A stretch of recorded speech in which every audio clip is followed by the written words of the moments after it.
Today I want to show you the all-new ground signal interface from DCCconcepts. There has never been an easier way to add working ground signals to your layout. I'm going to show you how to install them and make them work on any DC or DCC layout. Ground signals are an integral part of the prototype railway the world over, and so modelers have looked to incorporate them in their own models.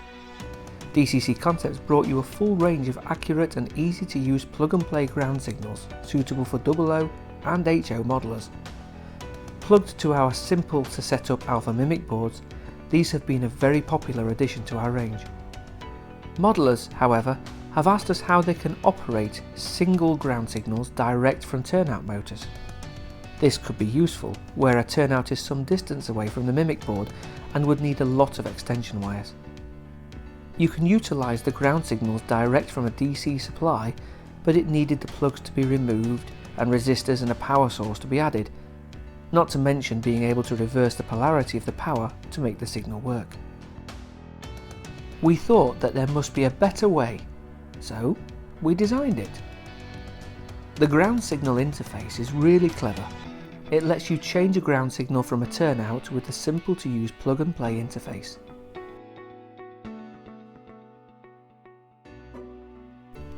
On the bottom of the board are the connectors for connecting the interface to your Cobalt motor.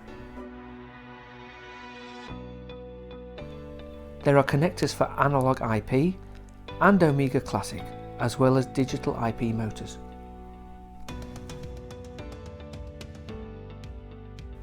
Using the supplied lead with the 2-pin plug, connect this to the 2-pin socket on the bottom right.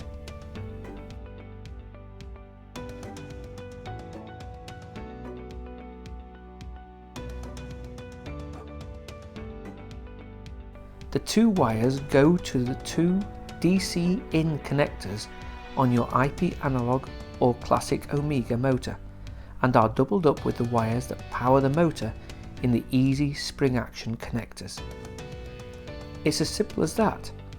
You can make longer leads by using any of our Alpha Mimic extension cable range and cutting off one end. As a cost saving tip, why not buy the longer lead and cut it in half to make two ready-to-use cables with no waste?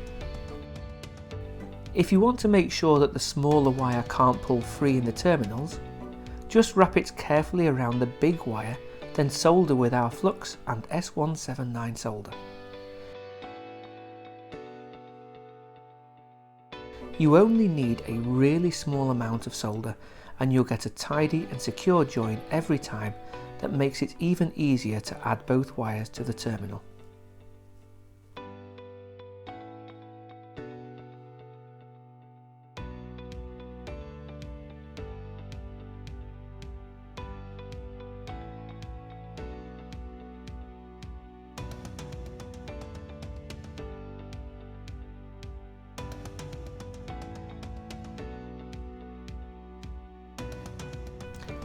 The ground signals connect to the top of the board.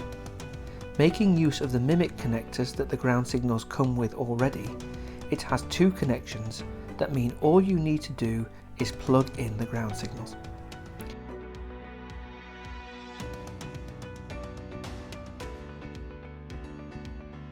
Each of the connectors show the opposite aspect from the other, so it's really easy to make your signal display the aspect that you want. You can use our range of Alpha Mimic extension cables to increase the flexibility of where you mount the ground signals. It couldn't be simpler. With the ground signals connected, we are ready to operate the turnout motor. When the polarity is reversed, causing the motor to change the turnout, the ground signal aspect will also be changed automatically.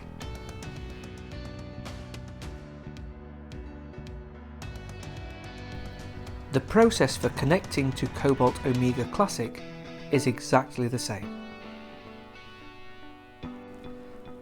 Let's look at another turnout motor. When it comes to connecting a Cobalt IP Digital, there is a lead included for that too. This time we use the connector on the bottom left of the board and the supplied 3-wire plug and play connector. Just line it up and push it in. Again, if you need to, you can solder the smaller wire to the larger one to make it easier to get them both connected first time. The red and black go to the 2 DCC in connectors on the Cobalt. They're doubled up with the power from your track or accessory bus in the Cobalt's Easy Spring Action connectors. The third wire is connected to the S1 Frog terminal. Even if you already have a Frog wire connected, this can be attached as well, and both your Frog polarity will be switched as normal and the ground signal interface board will work just fine.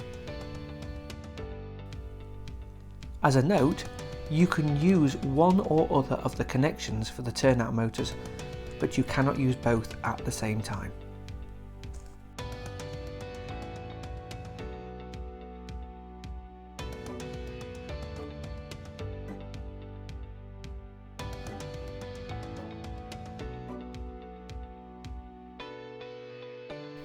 If you want to change the brightness of your signals or LEDs, the interface board has a small trim pot seen here.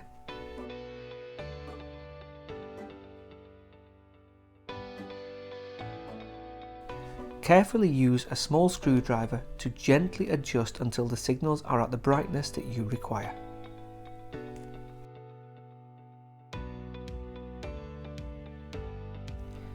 It's really easy to make your signals as bright or as dim as you want. You asked for complete flexibility for ground signals, and we delivered. The ground signal interface from DCCconcepts is extremely versatile and lets you add ground signals where you want without having to run wires back to a central Mimic board. They come in single and triple packs for cost-effective installation. With its solder-free plug-and-play connections, there really is no excuse not to add these to your layout today.